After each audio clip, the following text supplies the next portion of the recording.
নবীজি যখন আবু তালেবের কাছে গিয়া বসছে, আল্লাহর নবীর চোখ বেয়ে বেয়ে পানি পড়ে আর বলে, চাচা গো, দুনিয়ার থেকে তো আপনি বিদায় হয়ে যাবে, মরণাপন্ন, কিন্তু আপনি যদি দুনিয়ার থেকে বিদায় হয়ে যান গো চাচা, এই হালতে যদি দুনিয়ার থেকে বিদায় হয়ে যান, আমি সমস্ত নবীকুলের সম্রাট, আমি নবীদের নবী, সমস্ত নবীকুলের সম্রাট,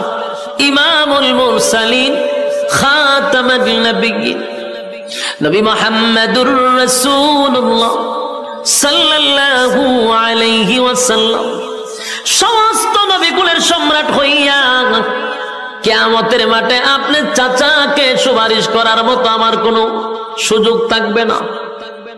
আমার কোনো ক্ষমতা থাকবে না আপনাকে সুপারিশ করা। তাই